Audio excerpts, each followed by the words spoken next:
Nifty 50 के update video में आपका स्वागत है। आज से पहले जब हमने निफ्टी का व्यू दिया था उस टाइम पे भी हमारे पास सेम यही क्वेश्चन था कि मार्केट कब तक ऐसे गिरती रहेगी। आज भी हमारे सामने सेम वही क्वेश्चन आके खड़ा हो गया है, तो आज भी हम उसी क्वेश्चन का जवाब ढूंढने की कोशिश करेंगे। पिछली बार जब हमने एनालिसिस की थी तो हमें एक ऐसा एरिया हमने देखा था जहाँ से निफ्टी ने एक रिवर्सल दिया था, उसके बाद एक ट्रेंड की शुरुआत हो गई थी, ऐसा हम मान के चल रहे थे। पर कुछ समय बाद हमें ये पता लगा कि वो जो ट्रेंड है वो भी एक करेक्शन का ही पार्ट निकला और उसके बाद वहाँ से फिर मार्केट दोबारा करेक्शन में चली गई। तो आज हम फिर अपडेट के जरिए यही देखते हैं और एनालिसिस करते हैं कि अब मार्केट फिर से कहाँ तक जा सकती है। तो पहले तो एक बड़ी स्टोरी जो है उसको देख लेते हैं। निफ्टी का यहाँ पे वीकली चार्ट लिया हुआ है, तो वीकली चार्ट की जो शुरुआत है यहाँ पे हम देखेंगे 2020 की बात है, जब कोविड का जो फॉल आया था, ये वाला फॉल था। उसके बाद निफ्टी ने यहाँ पे एक बॉटम बना लिया था जो कि लगभग 7500 के आसपास का जो लो था हमें यहाँ पे दिख रहा है। उसके बाद एक बहुत बड़े ट्रेंड की शुरुआत हुई है और जो इलियट वेव थोड़ा बहुत जानते हैं उनके लिए मैं एक बार समझा देता हूँ। कोई भी जब ट्रेंड शुरू होता है, बहुत बड़ा जो ट्रेंड होता है, उसके अंदर हमेशा 5 वेव्स होती हैं। यानी कि सबसे पहले एक ऐसा ट्रेंड आएगा, उसके बाद एक करेक्शन आएगी, उसके बाद एक तीसरा सबसे बड़ा एक ट्रेंड आता है, उसके बाद फिर एक करेक्शन आती है, उसके बाद एक और आखिरी ट्रेंड आता है जिसको यूफोरिया मूव भी कहा जाता है। यानी जब भी ये आखिरी ट्रेंड का जो मूव आएगा, इसके बाद थोड़े बड़े साइज़ की करेक्शन की संभावना रहती है और वो जो करेक्शन होती है वो इस पूरे ट्रेंड की करेक्शन होती है।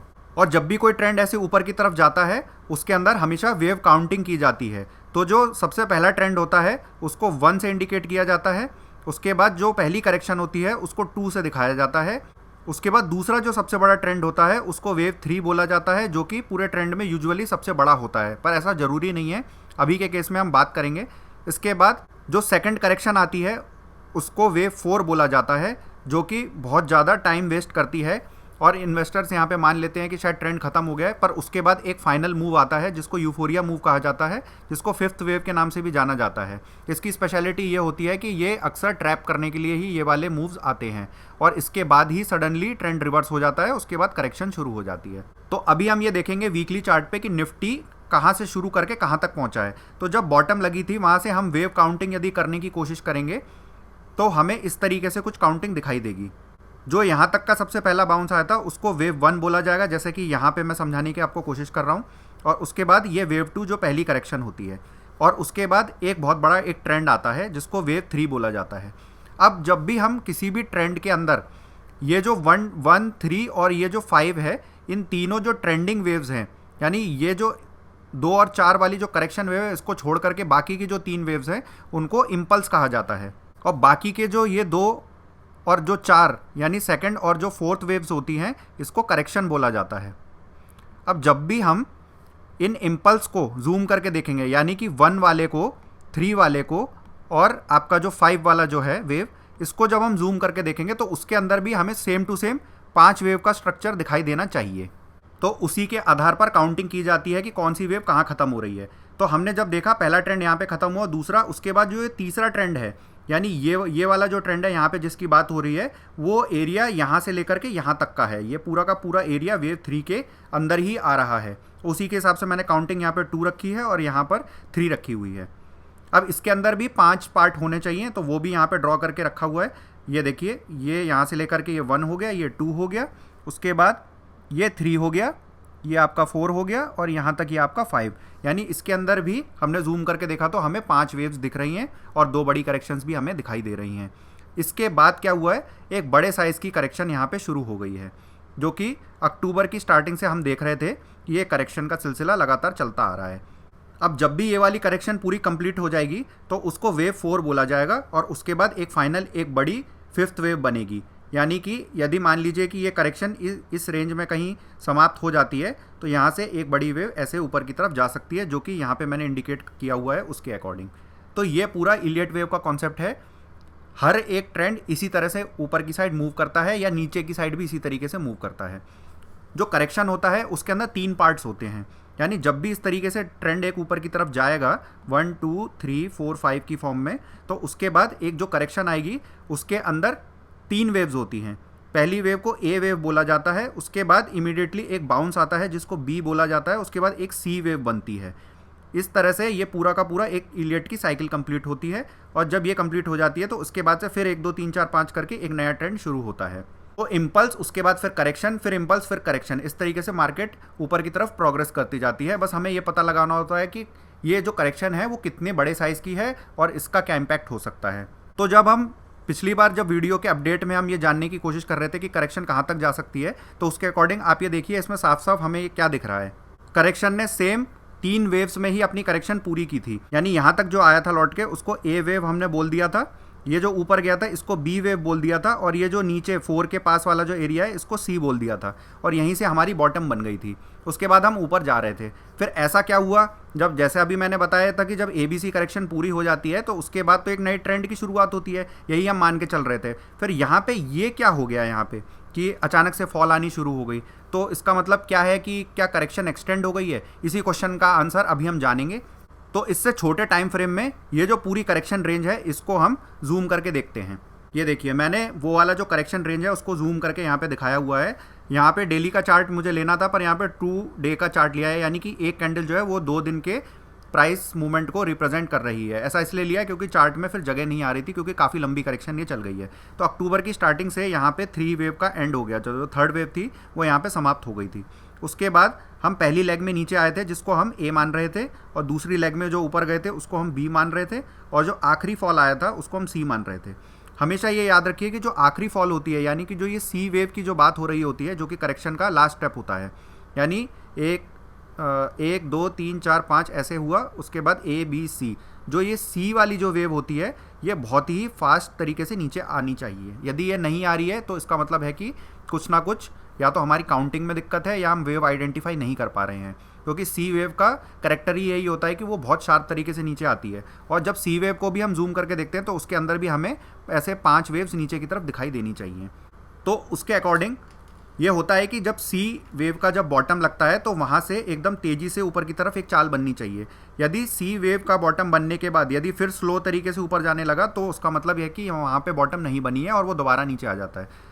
तो जो कैरेक्टर की हमें ज़रूरत है, जिस टाइप के प्राइस बिहेवियर की हमें ज़रूरत है, वो वाला प्राइस बिहेवियर हमने मार्च में देखा था। जैसे ही प्राइस नीचे आया था उसके बाद सडनली तेज़ी से ऊपर की तरफ गया, तो ये एक इम्पल्स का कैरेक्टरिस्टिक था, यानी कि एक नया ट्रेंड वहाँ से शुरू होने वाला था। पर फिर आपने देखा ही था क्या हुआ, ये ऊपर तक गया तो था पर उसके बाद ये अपनी चाल को ऊपर की तरफ बढ़ा नहीं पाया, जबकि इसको 22,000 के आसपास तक जाना चाहिए था या 21,000, जो काफ़ी करेक्शन जो जोन के बाद बाहर निकलने के बाद जो ऊपर की साइड जो मूवमेंट बनती है, तो उसके बाद लगभग इतना एरिया हम मान के चल रहे थे। पर वहाँ जाने की बजाय ये अपना टॉप भी नहीं काट पाया और वहाँ से वापस लौट के आ गया। तो ऐसी कौन सी जगह होती है या ऐसा कौन सा कंडीशन होता है जिसके बाद हम ये पता कर सकते हैं कि करेक्शन कंप्लीट हुई है? तो 2 चीज़ें होती हैं। पहला तो चाहिए हमको स्पीड रिकवरी, और दूसरा हमको चाहिए ट्रेंड लाइन काटते हुए प्राइस ऊपर की तरफ निकल जाए, यानी कि जो 0B ट्रेंड लाइन होती है उसको पार कर जाए। अब आप पूछेंगे 0B ट्रेंड लाइन क्या होती है? जो 5 वेव, जो 5th वेव जो बनती हैं उसमें जो आखिरी वेव जो 5वां यहाँ पे बन गया है, यानी कि 3 के अंदर भी यहाँ पे 5 वेव्स ऐसे बनी हुई हैं, तो 5 वेव्स के अंदर ये जो 5वां हिस्सा है इसको जो हम 0 मान लेंगे और ये नीचे वाली वेव को A मानेंगे, इसको तो हम B देख ही रहे हैं। तो ये जो 0 और जो यानी कि जो टॉप लगा हुआ है उससे और जो सेकंड टॉप है उसको मिलाते हुए जो लाइन खींची जाती है उसको 0B ट्रेंड लाइन बोला जाता है। अब हमारे पास जो दूसरी शर्त है कि 0B ट्रेंड लाइन को स्पीड रिकवरी से काटना चाहिए। तो जब यहाँ से बाउंस आना शुरू हुआ था तो ये एग्जैक्टली इसी ट्रेंड लाइन के आसपास आके ही रुक गया था, इसलिए हमने अपने डेली निफ्टी वाले अपडेट में ये लिख दिया था कि अब यहाँ से ये अपनी चाल को शायद ना बढ़ा पाए और ये एक डिफरेंट टाइप के करेक्शन में चला गया जिसको एक्स वेव करेक्शन बोला जाता है। यानी कि ये जो पूरा था पैटर्न, ये ABC यहाँ पे कंप्लीट हो गया था, उसके बाद ये ऊपर तो गया था पर ये इम्पल्स की जगह यानी नया ट्रेंड शुरू करने की जगह ये जो पूरा करेक्शन था इसी को ही इसने एक्सटेंड कर दिया। यहाँ पे मैं एक बार क्लियर करके दोबारा से समझा देता हूँ। तो यहाँ पे हमने A देखा, यहाँ पे B देखा और यहाँ पे हमने C देखा। उसके बाद ये जो मूव यहाँ पर ऊपर जाके कैंसिल हो गई है, अब हम इसको इलियट की लैंग्वेज के हिसाब से एक एक्स वेव बोलेंगे, यानी एक लिंक वेव होती है। लिंक वेव का मतलब यह है कि करेक्शन एक्सटेंड हो गई है। और कितनी एक्सटेंड हुई है, हम जब भी देख रहे हैं कि जब भी ये इस टाइप का बाउंस वाला एक मूव आता है तो उसके बाद ये करीब करीब 3 महीने ख़राब कर देता है। यहाँ पे देखिए 3 महीने ख़राब करे, उससे पहले भी लगभग 3 महीने ख़राब करे और अब ये दोबारा एक्स बन रही है। तो मार्च से लगभग ये 3 महीने ख़राब करने का मतलब है कि लगभग जून तक ये करेक्शन जा सकती है। यहाँ पे अब 2 शर्तें हैं। अब इतना तो हमको समझ में आ गया है कि ये जो इम्पल्स हम मान रहे थे वो एक एक्स वेव है, यानी कि करेक्शन एक्सटेंड हो चुकी है। अब कितनी एक्सटेंड हुई है, अब ये इसके बारे में थोड़ा सा रिसर्च कर लेते हैं। तो हमारे पास दो सपोर्ट एरिया हैं। पहला तो एक ये जो हमने प्राइस रेंज लगा रखा है, एक ये वाला है और एक ये वाला है। हम पहले ये अनुमान लगा रहे थे कि यहाँ तक यदि आ जाता है तो भी कोई दिक्कत नहीं है, क्योंकि ये कंसोलिडेशन जोन है। यहाँ तक भी अगर प्राइस आता है और यहाँ से यदि स्पीड रिकवरी करके यदि इस ट्रेंड लाइन को ऊपर काट देता है तो भी हम ये मान लेते हैं कि जो है ये पूरा करेक्शन खत्म हो गया जो अक्टूबर से चल रहा था। पर अभी ऐसा नहीं हुआ, इसने इसके बाद गैप डाउन यहाँ पे खोल दिया है और यहाँ पे सस्टेन भी कर रहा है। यहाँ पे एक डोजी बनी हुई है जैसा कि आप देख रहे हैं। यहाँ पे एक लाइन और खींच के रखी हुई है जिसको मैं एक लाइफ लाइन बोल रहा हूँ। वो इसलिए बोल रहा हूँ क्योंकि ये हम देखेंगे इसकी पास्ट हिस्ट्री क्या थी। जब यहाँ से ट्रेंड चलना शुरू हुआ था तो ये भी 5 स्टेप में ऊपर गया था, तो यानी कि ये 1 बना था, ये 2 बना था, ये 3 बना था, ये 4 बना था और ये 5 बना था। ठीक है, तो 1 और जो 2 वाली जो ये वाली जो सपोर्ट रेंज होती है 2 वाली, ये काफ़ी क्रिटिकल सपोर्ट होती है। तो यहाँ पे ही पहले हमने देखा था कि जब इंडेक्स यहाँ पे आया था तो यहाँ पे नीचे गिरा और उसी सेम स्पीड से ऊपर की तरफ चला गया। अब की बार भी वही जोन हमारे लिए काफ़ी इंपॉर्टेंट है। यदि हम ये देखते हैं कि आगे आने वाले 3-4 दिनों के अंदर ही यदि ये इस लाइफलाइन को टच करके यदि तेज़ी से ऊपर निकाल ले गया और ये 18,000 के ऊपर भी निकल गया, यानी कि इस एक्स वेव के टॉप को भी काट के ऊपर निकल गया, तो करेक्शन का एंड हो जाएगा। पर यदि ऐसा नहीं हुआ और हमने एक हफ्ता और ख़राब कर दिया और इसी प्राइस रेंज के अंदर ही सस्टेन करते रहे, या बहुत ज़्यादा प्राइस नीचे यदि आ गया और इस रेंज के अंदर यदि एंटर कर गया, तो हमारा फिर से करेक्शन टाइम जो है वो अगस्त तक या सितंबर तक के लिए बढ़ जाएगा। ऐसा इसलिए होगा क्योंकि फिर यहाँ से फिर ऊपर की तरफ जाएगा और यहाँ पे फिर एक एक्स वेव बनाएगा अगली, और उसके बाद फिर नीचे आएगा, फिर यहाँ पे करेक्शन को कंप्लीट करने की कोशिश करेगा। तो इस तरह से करेक्शन जो है वो और कॉम्प्लेक्स होती चली जा रही है। और जो कि यहाँ पे हम मान रहे थे कि 4th वेव यहाँ बननी चाहिए थी, अब ये जो 4th वेव है वो तो या तो हमें 3-4 दिन में पता लग जाएगा, या तो यहाँ पे बन जाएगी, नहीं तो फिर ऐसे घूम के आएगा तो फिर यहाँ पे बनेगी, जिसमें और अभी 3-4 महीने का समय और ख़राब हो जाएगा। अब ऐसा हो क्यों रहा है इसके बारे में जान लेते हैं। मेनली ये है कि मार्केट एक फॉरवर्ड लुकिंग थिंकिंग के साथ आगे बढ़ती है। आज जो हो रहा है उसके बेसिस पे मार्केट डिसीजन कम लेती है और ये देखती है मार्केट की आगे 3-4 महीनों में क्या होने वाला है। तो अभी हमारे पास दो जो प्रॉब्लम्स हैं, हमारे पास नहीं बल्कि पूरे वर्ल्ड में यही प्रॉब्लम आ रही है। पहला तो ये है कि इन्फ्लेशन का जो है, यानी कि जो महंगाई है वो यूएस में बहुत ज़्यादा हो गई है। महंगाई यूएस में इसलिए ज़्यादा हुई है क्योंकि उसने बहुत सारे नोट्स प्रिंट किए थे, करेंसी अपनी प्रिंट की थी जब कोविड के टाइम पे जब क्राइसिस आ रही थी। तो जबकि इंडिया ने ऐसा कुछ खास नहीं किया था उस टाइम पे, हम लोग तो क्या कि अपनी इकोनॉमी को जैसे तैसे संभाल ले गए। तो हमारे यहाँ जो महंगाई है वो इतनी ज़्यादा इंक्रीज़ नहीं हुई है जितनी यूएस में हो गई है। यूएस में क्या है कि पिछले 20-30 साल का जो महंगाई का दर चल रहा था उससे भी बहुत ज़्यादा वहाँ पे महंगाई हो गई है। तो वहाँ पे जब भी महंगाई ज़्यादा हो जाएगी किसी भी कंट्री में, तो वहाँ पे महंगाई को रोकने का सिर्फ एक ही तरीका होता है, वो है कि बैंक जो है वो अपने इंटरेस्ट रेट बढ़ा दें। इंटरेस्ट रेट बढ़ाने से क्या होता है, इंटरेस्ट रेट बढ़ाने से जो कंपनियां लोन लेके रखती है उनको अब ज़्यादा इंटरेस्ट पे करनी पड़ेगी लोन के ऊपर। तो उसकी वजह से क्या होगा, उनका जो प्रॉफिट होता है, कंपनीज का जो प्रॉफिट होगा वो डाइल्यूट हो जाएगा। तो उसके आधार पर मार्केट जो है चीज़ों को पहले ही डिस्काउंट कर लेती है, यानी कि जो चीज़ आगे होने की संभावना है उसको प्राइस में आज ही ले आती है मार्केट। अब मार्केट उसको और ज़्यादा एक्सटेंड कर रही है, तो इसका मतलब ये है कि नियर फ्यूचर में मार्केट ये देख रही है कि आज से 4 महीने बाद भी इस चीज़ की संभावना ये रहेगी कि और भी आगे रेट जो है इंटरेस्ट रेट वो हाइक आ सकते हैं। और क्योंकि जो यूएस है वो पूरे वर्ल्ड में सबसे पावरफुल इकॉनमी मानी जाती है, तो इस चक्कर में इसका जो प्रभाव है वो पूरे वर्ल्ड पे पड़ता है। हालांकि इंडिया स्पेसिफिक ये बहुत बड़ी प्रॉब्लम नहीं है इन्फ्लेशन की, थोड़ी बहुत महंगाई तो बढ़ रही है और खासकर अभी जो युद्ध वाला जो सिनेरियो हो रहा है उसकी वजह से भी ऑल ओवर वर्ल्ड में महंगाई तो बढ़ गई है, पर इतनी ज़्यादा नहीं बढ़ी है जिस रेशो में और जिस प्रोपोर्शन में यूएस में बढ़ रही है। तो उस वजह से हमें अभी तो कोई चिंता करने की बात नहीं है, मार्केट तो ओवरऑल रिएक्ट कर रहे हैं। बस हमें ये देखना है कि अभी के लिए यदि हम चार्ट बेसिस पर डिसीजन लेना चाहते हैं तो हमें ये 2 बैंड जो हैं यहाँ पे प्राइस बैंड हैं, इन पे हमें वॉच करना होगा और उसके अकॉर्डिंग फिर हम अपने इन्वेस्टमेंट को प्लान कर सकते हैं। इसको थोड़ा और जूम करके देखते हैं 1 घंटे के चार्ट पे, तो और अच्छे से मैं समझाता हूँ इसको। ये जो फाइनल मूव था इसके अंदर भी हम देखेंगे तो यहाँ पे भी गैप डाउन खुला था यहाँ पे लास्ट टाइम जो हमने देखा था, और उसके बाद यहाँ पे कंसोलिडेशन हो रहा है। गैप का मतलब हमेशा याद रखिएगा एक छोटे टाइम फ्रेम की वेव 3 बन रही होती है, यानी कि जो मैंने अभी बताया था कि ट्रेंड 5 स्टेप में ऊपर जाता है और अगर डाउन ट्रेंड चल रहा होगा छोटे टाइम फ्रेम पे तो 5 स्टेप में नीचे आता है। तो ये जो बीच वाली जो 3rd वेव होती है वो हमेशा गैप के साथ में नीचे खुलती है या ऊपर खुलती है। तो उसके बाद एक कंसोलिडेशन हमें देखने को मिलता है जो कि करेक्शन होता है, उसको फोर्थ वेव बोला जाता है। तो अभी हम उसके अकॉर्डिंग यहाँ पे हम गैप खोल के नीचे आए थे, तो यानी कि ये जो है वो थर्ड वेव है, यहाँ पे अभी फोर्थ वेव चल रही है और फोर्थ वेव यहाँ तक जा सकती है जहाँ तक मैंने ये ग्रीन कलर में इंडिकेट किया हुआ है। उसके बाद एक फाइनल स्टेप जो फिफ्थ वेव होती है, जिसको यूफोरिया मूव भी कहा जाता है, उसके लिए नीचे आ सकती है। या जो फिफ्थ वेव कह रहे हैं जिसको, वो इस लाइफ लाइन तक जाके या इसके थोड़ा सा नीचे जाके और फिर सडनली यहाँ से ऊपर की तरफ जा सकती है ये वाली वेव। तो अगर ऐसा होता हुआ दिखता है तो ही बॉटम बनने की संभावना रहेगी। पर यदि इसने यहाँ पे और टाइम पास करना शुरू कर दिया या और नीचे की तरफ जाने लग गया, तो फिर मैंने बताया आपको 2-3 महीने की करेक्शन और एक्सटेंड हो सकती है। उस केस में वेट एंड वॉच की स्थिति ही रखेंगे। अब जो सबसे बर्निंग क्वेश्चन है वो सबके दिमाग में यही है कि अभी पोर्टफोलियो जो हमने इन्वेस्टमेंट कर दिया था करेक्शन कंप्लीट मान के, अब उसका क्या किया जाए। तो जैसे हम कह रहे थे कि करेक्शन जो है वो बहुत ज़्यादा ऐसे एक्सटेंड नहीं हो सकती है, क्योंकि इसके भी कुछ नियम होते हैं कि यहाँ तक ही इसको करेक्शन एक्सटेंड करनी है। तो एक बार यदि एक्स वेव बन जाए, जैसा कि अभी मार्केट पूरा वापस आ रहा है, तो उसके बाद जब वापस रिकवरी होगी तो उसके बाद अगेन एक्स बनने के चांसेस काफ़ी कम रहते हैं।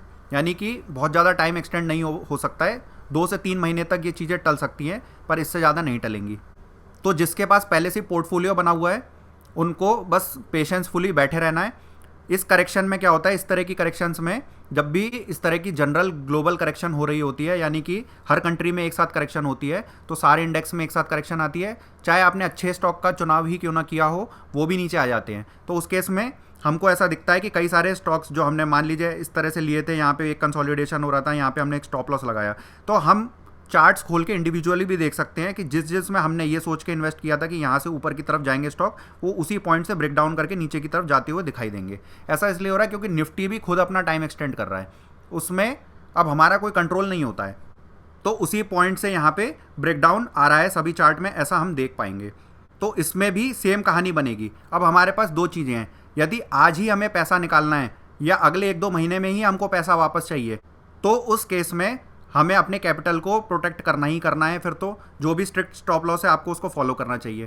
पर यदि हम एक इन्वेस्टमेंट जर्नी शुरू करते हैं जिसमें हम इतना टॉलरेंस लेके चल रहे हैं, यदि कि 1 साल तक के लिए मैं जो है इन्वेस्टमेंट कर रहा हूं, तो इसमें ज़्यादा फ़ायदा रहता है, क्योंकि इस तरह की जो फ्लक्चुएशंस है वो कभी भी आ सकती हैं, पर ये चीज़ें ज़्यादा समय तक नहीं रहती हैं।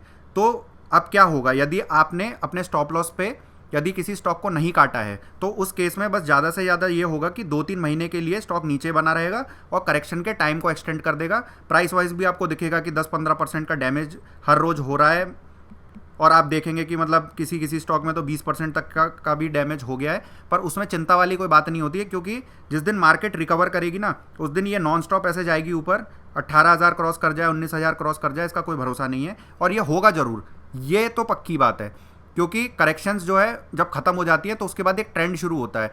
यदि आपने ट्रेंड में अपना पोर्टफोलियो यदि नहीं बनाया और तब तक यदि आपके पास कोई भी स्टॉक नहीं रहा, तो फिर मार्केट आपको घुसने का मौका ही नहीं देगी। फिर आपको ये लगेगा कि काश मैं पहले से इसमें बना रहता।